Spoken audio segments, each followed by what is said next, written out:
official in the Israeli delegation to Madrid and is considered a close ally of Prime Minister Yitzhak Shamir. We now bring you his remarks.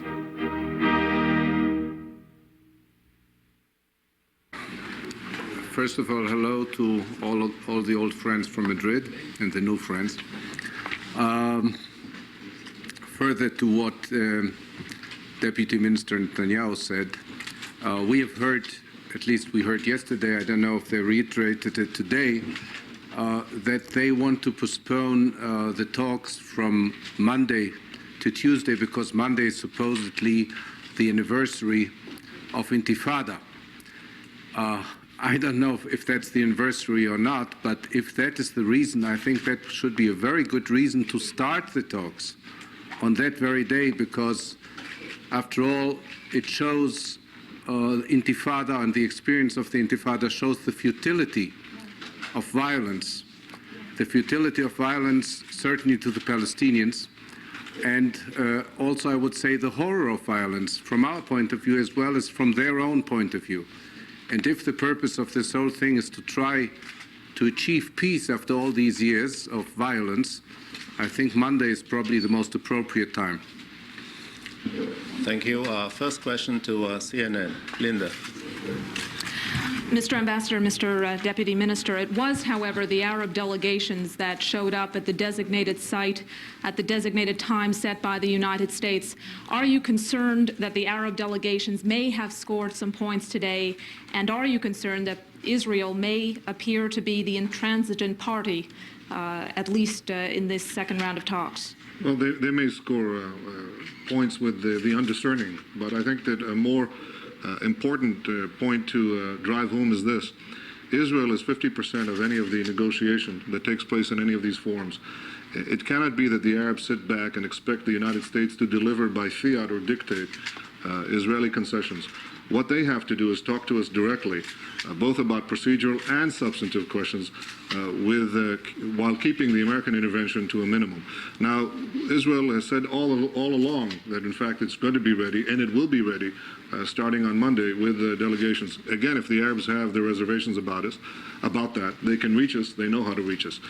But going into the negotiations and probing into the substantive issues, we're not going to get very far if the Arabs believe they can simply sit back and have the United States deliver Israel. That's not going to work. And I think in many ways it's important to air that as early as possible, even on a minor matter such as timing. The issue here is to get an agreement, as President Bush said in Madrid, of the parties, from the parties, for the parties, from the parties themselves, and not by outside imposition. An imposed settlement on anything does not work for very long. As a follow-up, what are you planning to go to the talks next week to discuss? You mentioned substantive issues. What exactly are they? I think there are a number of issues that we have to discuss. We have to create a framework for sustained talks so we don't have this problem of procedure coming up again and again. One of the things we'd like to discuss is the question of a continual venue. This is obviously going to be very difficult to continue halfway around the world. As we get into the issues of substance, it's going to be very hard to have the Israeli delegates that far removed from the government that wants to be intimately involved in questions that affect Israel's very survival. I remind people that Camp David, which was negotiated for a year between Anwar Sadat and Menachem Begin, shuttling back and forth from Israel to Egypt, was consummated here. In fact, this hotel had something to do with it as well. But who came here to consummate a deal, work out in the region? Menachem Begin, the head of the government, the defense minister, the foreign minister of Israel. These were not delegations of second-ranking officials, but the leaders of the government. When you're dealing with substantive issues affecting the very future of Israel, we're going to have the involvement, direct involvement of the government. That is very hard to do at a distance of halfway around the world. So from a practical point of view, not to mention the question of legitimacy, we have to bring the talks as close as possible to the Middle East. Our preference is in the Middle East itself. We've made a number of offers to the Arabs. None have been responded to. We would like to hear their response. If they have other suggestions, they can tell us. But so far, they're not telling us anything. They're saying to the Americans, you impose, you dictate, we won't talk. If the Arabs really want to talk and not engage in, as I said, in empty point scoring, They know how to reach us, and we can discuss the continuation of the talks. I hope that is what will begin on Monday.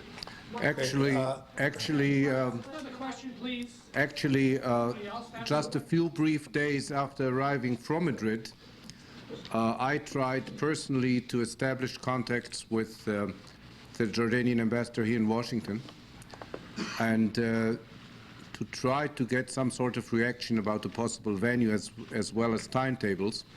We had a very cordial and friendly talk, but we never received a reply. The only reply which we received was from the American government, and this is not the spirit in which to start direct bilateral negotiations. Okay, the gentleman over there. Yes, thank you. I'm Saul Friedman with Newsday. Ambassador Shoval is a member of one of the delegations, and Mr. Netanyahu, when we were in Madrid, I recall that you were there when the Syrians did not show up. But could you tell me, really explain to me, because I'm a little puzzled, why you can come here not to negotiate, why you can hear but not to negotiate, but you have, as I understand, scheduled a series of interviews and press conferences between now and Monday, and yet you accuse the Arabs who were at the State Department this morning when I was there of playing for the cameras. We wouldn't be having this press conference if we didn't know about the attempt to, the Arabs' attempt to play this game in front of public opinion. We're not interested in that. As you heard, Ambassador Shoval has made his own attempt at a private contact. We've made several such attempts, not only in Washington. All of them were absolutely rebuffed. The Arabs may come in front of the cameras to a room they know is empty, but when they get a phone call or a contact that is not empty, that is substantive, they refuse to take it. Now, as to the question of Madrid, I think you have to remember that there's a big difference. In Madrid, we had an agreement. We had an agreement on place and location. We went there to the meeting, and it turned out at the last moment, literally when our delegations were entering the room, that the Syrians didn't show up. But here the Arabs know that we're not showing up today. They know we're coming on Monday. Again, if they have a different suggestion, it's very easy to reach us. The question that the whole world has to ask is, why are the Arabs not talking directly to the Israelis? Why are they engaged merely in media events, but why are they not contacting us privately, substantively, in order to move these talks forward? The answer to that is that they think they can use the United States as a bulldozer, as opposed to making the kind of direct contacts which are necessary for peace. And the United States has made very clear, and I think they're going to make it even clearer, hence, that the United States will not act as a mailman anymore. And we welcome that. I think the two sides, the different sides, should talk to each other directly. Okay, Yule.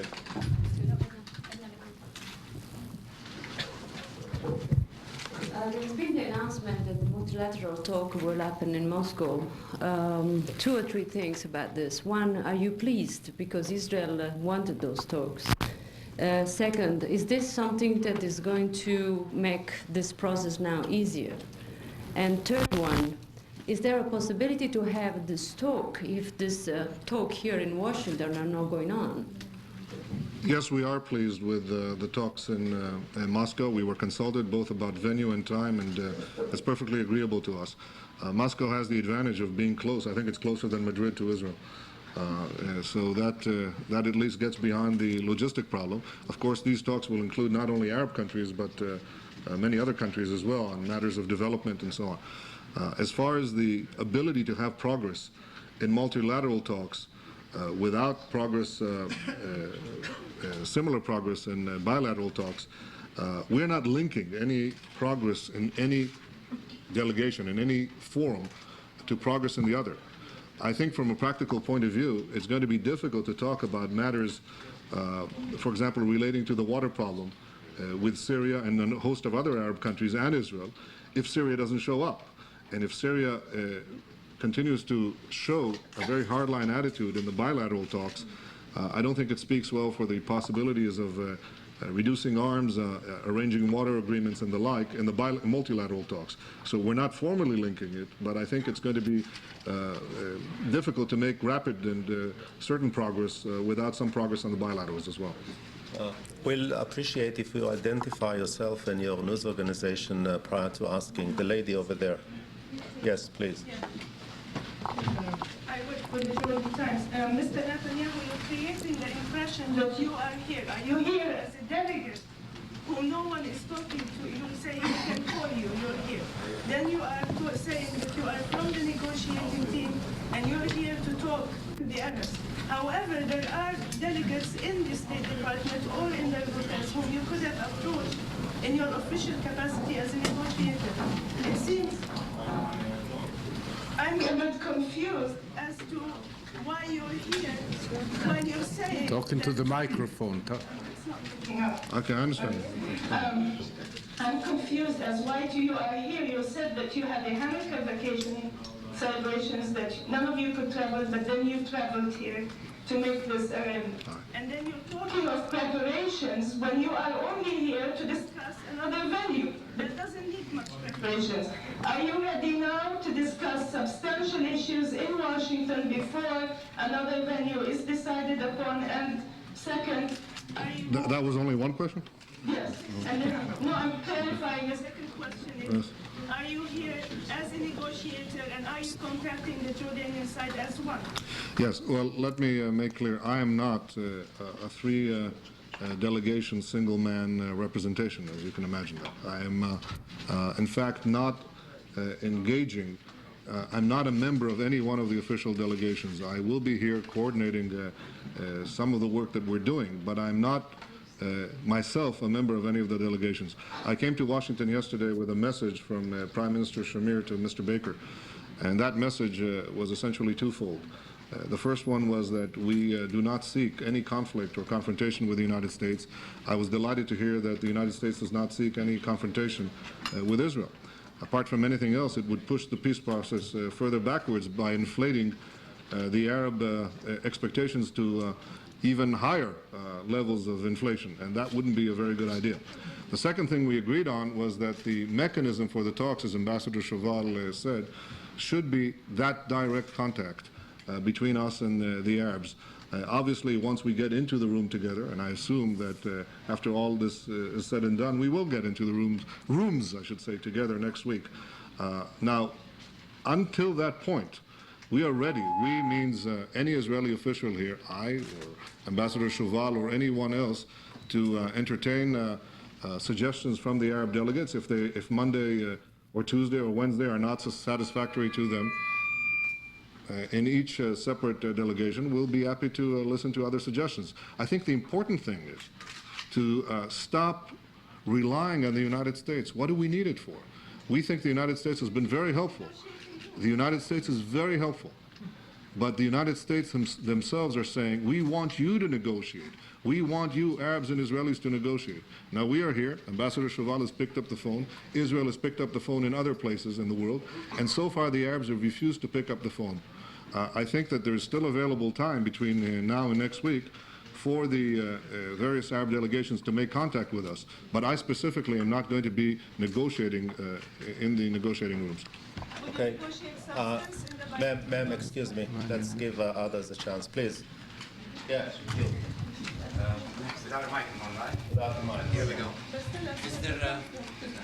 Arab Democratic News Agency of London. Mr. Netanyahu, thank you. This must work.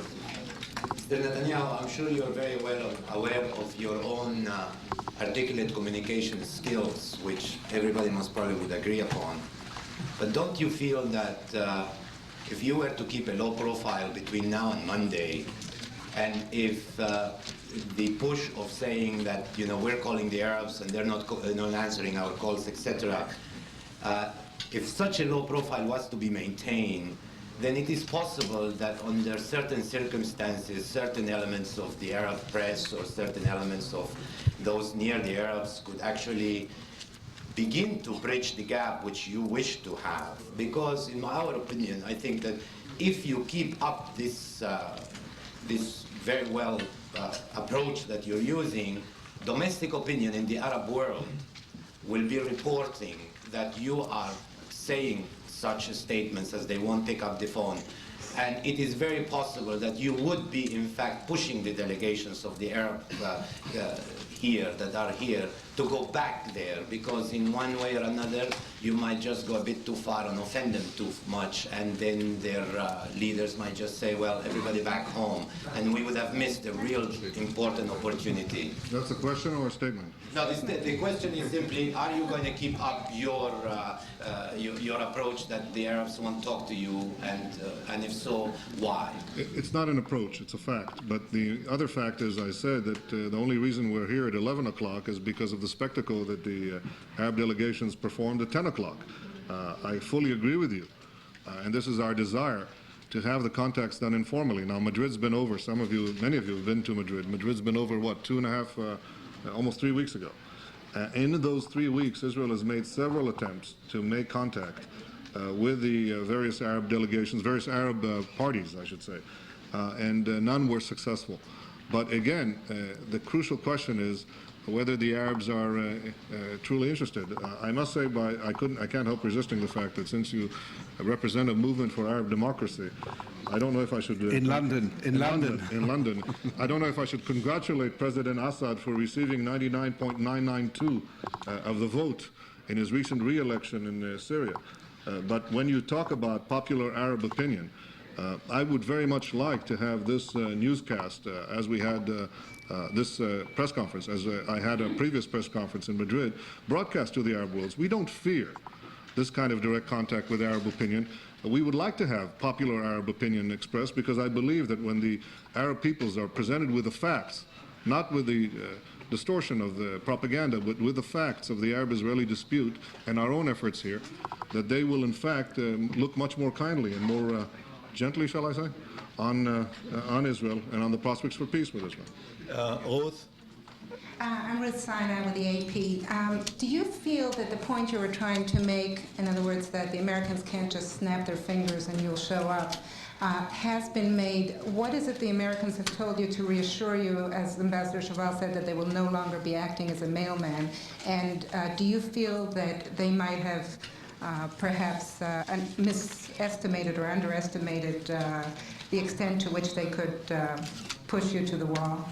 I'm not going to get into interpretations of American assessments. I will say that we were yesterday told in very clear and reassuring terms by American officials that the United States does not seek to replace the negotiating process, that it wants to have the Arabs deal directly with Israel. In fact, I was told by one official that the Arabs had made 15 points that they wanted to raise with Israel, and they took it to the United States, and this American official said, no, take it to Israel directly. That's exactly the right approach. And I think that in addition to the questions of substance, the form of the negotiation, the fact that the Arabs have to talk to us, and of course we to them, is as substantive a part of reconciliation as the actual subjects of discussion. We'll move to the other side of the room, please. Keenan Block with McNeil there. If the sides are still arguing, divide about something as basic as whether or not this round of talks begins today or begins Monday, how are you ever going to reach agreement on the truly daunting, big issues that face all the sides? I don't think that's what we're arguing about, frankly. I don't think the issue is Wednesday or Monday. I think the issue is process. That is there a negotiation that takes place between Arabs and Israelis, or is there an Arab idea that somehow the United States will impose conditions on Israel? That's an erroneous idea, both from Israel's point of view and the American point of view. So the issue really here is not dates. You're quite right. The question of dates from our point of view is tertiary, quaternary, it's trivial. What is not trivial is the idea of a direct channel between us and the Arabs, where there is give and take, a negotiation between us and not something imposed from above. That is not trivial, and that is not secondary. But what hope do you hold out for success on these big issues, the sooner, where you are now? The sooner we establish this principle, proved so successful in Camp David, the sooner we establish the principle that there is an Arab-Israeli dialogue and exchange, as opposed to something else, the sooner I think we will have success, perhaps even rapid success. What is important, though, is to establish it at the outset, and I think it cannot be established any sooner than today. Let me add, perhaps, I think all these questions about delay are now really water under the bridge. We have made our point, and there isn't a single person in this room who doesn't understand. We have made our point loud and clear. And with that, it's finished. The whole question of timetables and venues would have been avoided if the Arab sides had talked to us directly. What chance is there for peace if the Arabs will understand that they need peace, just as Israel needs peace, and that the only way to achieve it, especially for the Palestinians, is only with us, talking with us, and not to somebody else. There's a good chance we are coming here, I want to say this to the lady from Jordan, with very substantive proposals, especially with regard to the Jordanian-Palestinian question, but also to others. If they take us up seriously, I believe progress will be made. We have all the intentions because we want to find a solution to that problem. It's not just their problem, it's our problem. Okay, Norm and then Connie.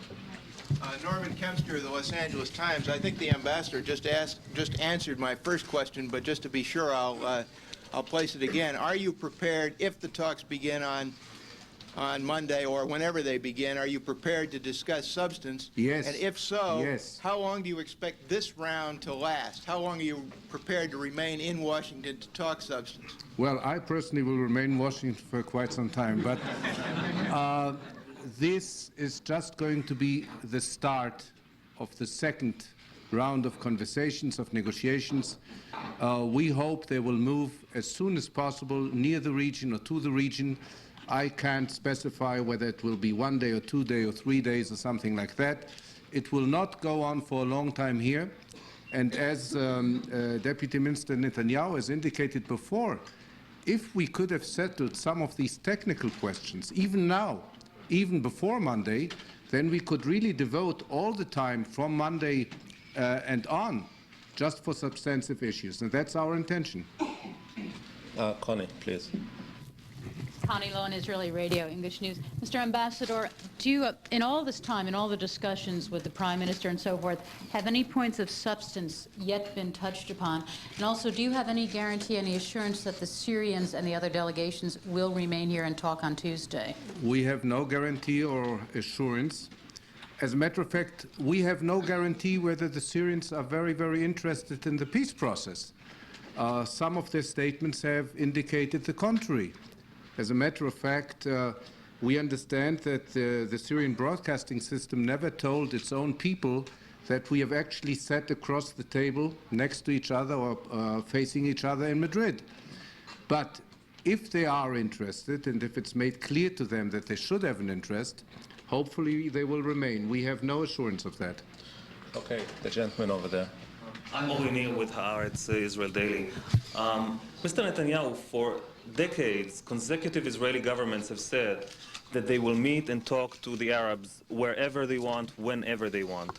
And yet, at this very moment, 3 Arab negotiating teams are sitting and waiting for the Israelis to show up and talk to them directly.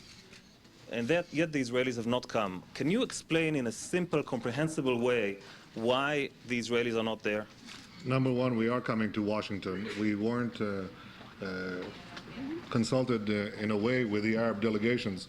We didn't reach an agreement with them on place, but it's very easy to do so. I think our view right now, frankly, is this. We can pick up the thread of peace in Washington, but we have to weave it back into the Middle East to a real tapestry of peace. To do that, we need to have the Arabs talking to us directly. We've had no such discussion. The Arabs can say, we are coming on Wednesday, but they didn't talk to us about coming on Wednesday. They can say, we're not going to be there on Monday, but they're not offering a different date. What they want is merely a series of fiats directed against Israel. That's not the negotiation that we have said we wanted all those years. We want a real exchange, and the best thing they can do right now is pick up the phone. Okay, we'll take 3 last questions, please. Joe Albright from the Cox newspapers. I wonder whether you could spell out for us, as in much detail as you can, giving names and dates if possible, all the Israeli efforts since Madrid to contact the Arabs, which you say that they have not responded to. One effort has been described by Ambassador Shoval here in Washington. There were other attempts, not in the United States, but I'm not going to get into them. Well, how many and where? Why There were several. There were several. We don't necessarily. Not able to talk about that. Because part of the value of these contacts is the fact that they're, in fact, not exposed, as the journalist, the Arab journalist from London said correctly. There are certain channels that you want to keep not public for the simple reason that they're useful away from the cameras. And with all due respect to you, ladies and gentlemen of the press, there are some contacts that are best kept away from the glare of publicity. Tom? Bibi, can I ask you, since everyone's talking about substance, the Israeli press this morning is full of reports about precisely what Eli Rubinstein will be bringing to Washington on the question of self-rule and autonomy for the Palestinians. Can you give us some general, at least, descriptions of what is your substantive opening bargaining position on the question of self-rule, particularly with reference to the thorny questions of water, land, and source of authority? And secondly, can you give us a sense of what is the opening Israeli bargaining position on the Golan Heights? The American letter to you suggested that Israel test the Syrians, offer, if we are ready to withdraw from all of the Golan, what kind of peace are you ready to offer us? Is Israel ready to go that far? Yes, I will respond to you as best as I can, Tom, but I don't want to begin the negotiation here, as you can understand. Sometimes journalists have a difficulty understanding that, but I think that I understand. Everyone's talking about substance, so let's talk about substance. Well, I think that there are two responses to your question. The first, considering the territories, Judea, Samaria, Gaza. I think we have a vision in mind of an interim settlement that does the following, that gives maximum security to Israel alongside minimum interference with the running of the daily lives of the Arab population. I think that this is the watchword to look at. Security for Israel, maximum security for Israel, minimum intervention in the daily lives of the Arabs. There are many issues that have to be resolved. The general framework of Camp David, envisioned in Camp David, basically said that in this interim settlement, which is what we're discussing now, as you know, so the question of final borders is not on the agenda at the moment by agreed upon consent. When you're talking about an interim settlement of limited self-administration, we're talking about the symbols and prerequisites of sovereignty, of sovereign rule remaining in Israeli hands. That means, first, military security, security against terror, the question of foreign policy, the question of the control of the borders, the question of currency. I've just given you the key ingredients of sovereign power. Those remained with Israel by agreement in Camp David. The question of self-administration, all the questions of self-administration, and the precise meeting, the precise juncture between questions relating to the first level and questions relating to the second level have to be worked out in negotiation. The questions of security, for example, are obvious in that regard. What is the span of security? What is the span of the other authorities that each of the two sides will have? That is something that has to be negotiated. But the concept in general is the prerequisites of sovereign power remain with Israel. For the interim period, the Palestinian Arab population can move from a position right now of this intifada that Ambassador Shoval talked about to a different arrangement altogether, where they can begin to have much greater control over their daily lives, and I hope to create a different climate between Israelis and Arabs pending the final settlement. Now, the question of the Golan, I think that in many ways we would like to hear, before I even respond to that question, an agreement on the part of the Syrians to the basic ground rules laid by Presidents Bush and Gorbachev in their statements in Madrid. They said very clearly, they said we are talking about not just non-belligerency, but peace treaties. The Syrians refuse to accept that to this very moment. And obviously, unless we see some kind of change there, it's going to be very difficult to move on with the substantive proposals, which we will raise in the delegation talk. But are you saying that, just to clarify, that before you present any substantive proposal for dealing with the Golan, you are insisting as a precondition that Syria commit itself to the final objective of a peace treaty? No, I'm saying that the proposals that we are going to present, we will present in the context of the delegation, not in this room. But I am saying that we would like, and I think, excuse me, I think the entire world would like, to see Syria accept the basic framework of peace treaties, an end to the state of war and the contraction of formal peace between Israel and Syria. Okay, that brings to an end our press conference. I want to thank you all for coming.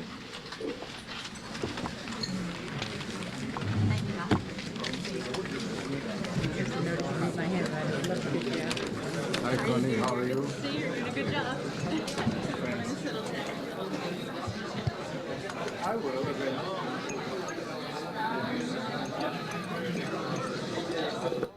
You've been watching a news conference from the Israeli delegation to the peace talks in Washington.